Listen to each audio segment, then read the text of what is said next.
Fala pessoal, tudo bem com vocês? Vamos para esse que é o exercício que o professor Sebastião Mendanha, lá da Física da Universidade Federal de Goiás, chamou de avaliação 4.3 na sua lista de mecânica estatística. Esse é um exercício da parte de ensemble microcanônico que a gente vai resolver aqui usando o ensemble microcanônico, mas o objetivo é em seguida fazer a resolução usando as ideias do ensemble canônico, mostrar as diferenças e depois partir para um problema ainda mais complexo. Vamos dar uma olhada no enunciado e aí eu comento qual será o problema seguinte. Esse é um exercício que está lá no livro do Salinas, tá? De Introdução à Física e Estatística. Considere um modelo de N íons magnéticos localizados, dado pelo Hamiltoniano de spin, Hamiltoniano igual a uma constante D que multiplica um somatório. O somatório é de I igual a 1 até N e eu estou somando SI ao quadrado. Bom, a variável de spin SI pode assumir os valores menos 1, 0 ou mais 1 para todo I. A gente viu algo parecido para o caso em que eu tinha dois estados de spin. O estado menos meio e o estado mais meio. Era um sistema de dois estados, de dois níveis. E a gente também usou o ensemble microcanônico para resolver. Aqui a gente não tem mais um sistema de dois níveis. Agora a gente tem três níveis de spin, vamos chamar assim, menos 1, 0 ou 1, para todo I. Ou seja, aqui I está variando de 1 até N, eu tenho N íons magnéticos. Eles têm um spin variando aí de menos 1, 0 a 1. E veja, o que eu quero aqui é o cálculo da entropia. Aqui eu usei S minúsculo porque eu quero denotar a entropia por partícula. Tá? Alguns chamam de entropia específica, né? Entropia por partícula. Seria o S grande, aqui não é esse S aqui, esse aqui quer dizer spin, né? É o S da entropia dividido pelo N, onde N é o número de partículas do meu sistema. Veja que eles estão localizados, e aí assim como naquele exercício da cadeia de spins, a gente pode distinguir esses spins por eles estarem localizados. Tá? Então vamos lá. Ele quer que calcule a entropia como uma função da energia total por partícula, U igual a E sobre N, e como função da temperatura. Tá? Determine os valores limites da entropia para T tendendo a zero e T tendendo ao infinito. Depois, calor específico. Esse é um procedimento que a gente fez bastante, né? A gente encontra primeiro no microcanônico aquele ômega, né? Que é o número de microestados para uma dada energia. Aí a gente encontra a entropia, a partir da entropia a gente obtém energia. Achando a energia, a gente encontra o calor específico, ou capacidade térmica. O calor específico, mais uma vez, questão de terminologia, né? Aqui para nós vai ser capacidade térmica dividido pelo número de partículas.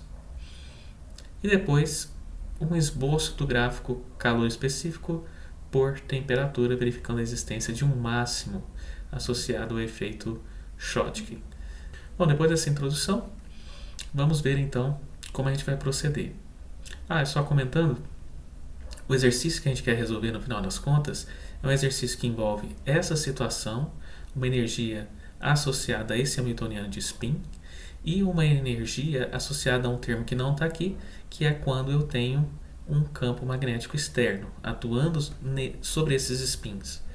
E aí, ou a gente fala spins, né? Mas sobre esses íons magnéticos que tem ali a propriedade de spin, eu vou ter então um termo de energia associado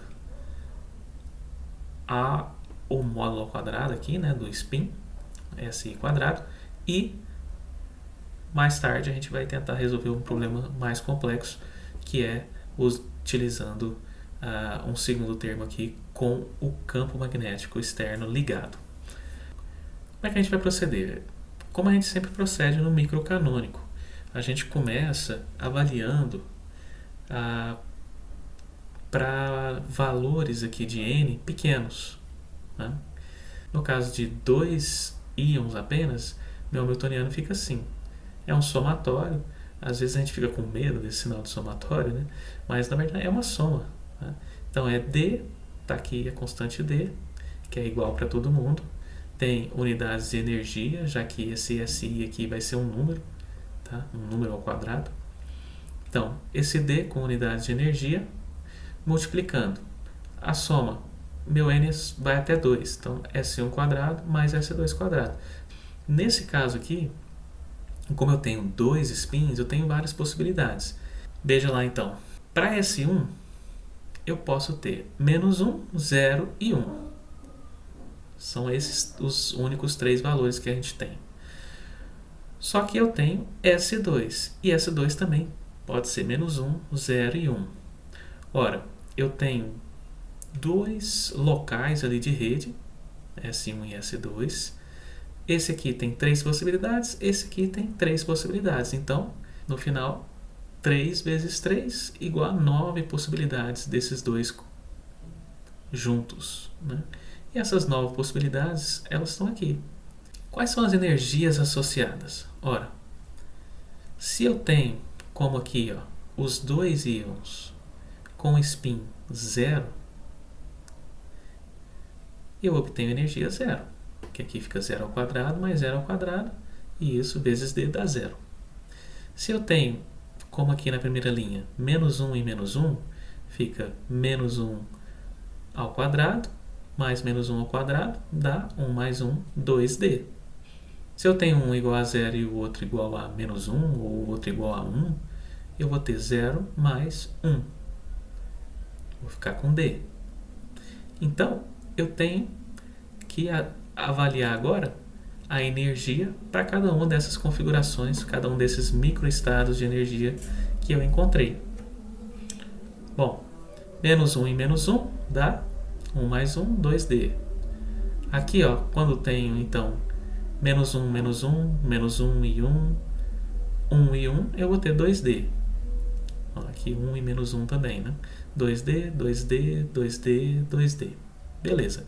Quando eu tenho 1 igual a 0 e o outro igual a menos 1 ou 1, eu vou ter D, né? Um vai ser 0, o outro vai ser menos 1 ou 1, só que vai ser ao quadrado, então vai ficar 1D. Então isso acontece aqui também, nessa linha 0 e 1, e aqui 1 e 0. E a única outra possibilidade é o 0, 0, né? 0, 0, eu obtenho 0 de energia.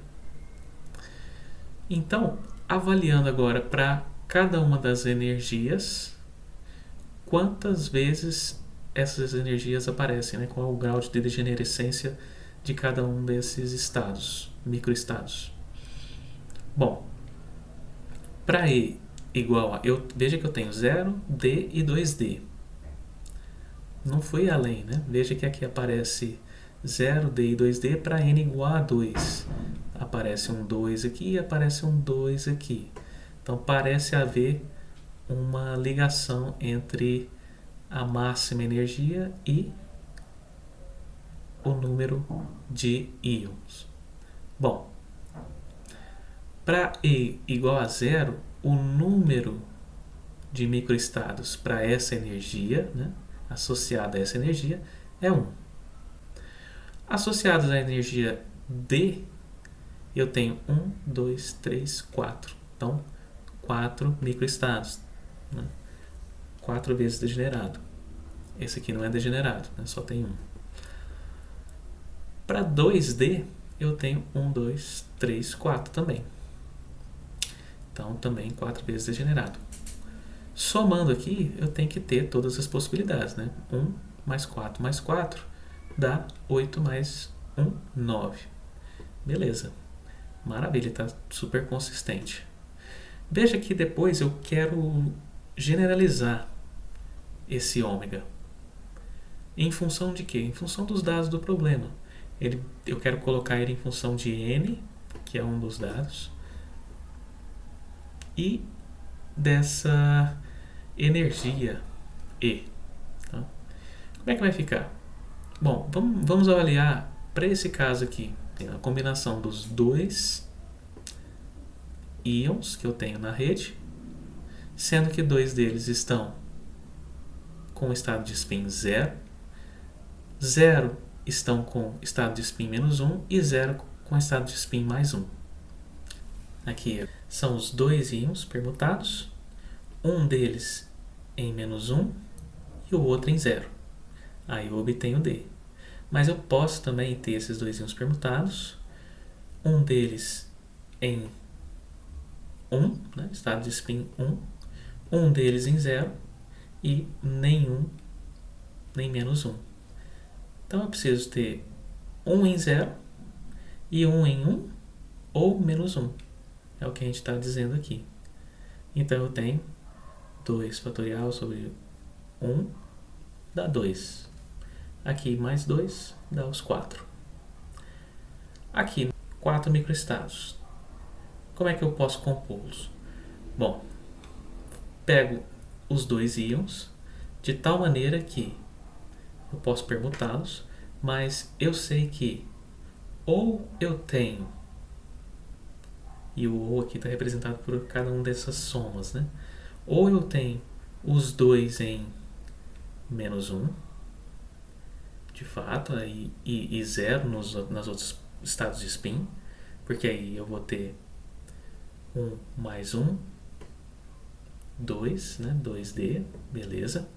Ou eu tenho dois íons permutados, tal que um está em menos 1 e o outro em 1. De fato, né? Menos 1 ao quadrado, o outro 1 ao quadrado, somados dá 2. E 0 íons no estado de spin 0. Ou então eu tenho os dois em 1. Dos dois íons, os dois estão no estado de spin 1. Veja então, vamos ler novamente aqui. E aqui, de fato, aqui eu tenho 2 fatorial sobre 2 fatorial, 1. 2 fatorial sobre 1 e 1 aqui, né? Vai ficar 2. E 2 fatorial sobre 2 mais 1. Então fica 1 mais 2 mais 1, que é 4. Então, nesse estado aqui em que a energia é zero, os dois íons permutados. Eu posso ficar trocando aqui as posições deles, de modo que os dois estão em zero. É só uma possibilidade. Aqui, para dar D, eu tenho a permutação dos dois, mas eu preciso de ter pelo menos um deles em zero. Pelo menos um deles em zero, o outro pode estar em 1, que é esse caso aqui, ou menos 1.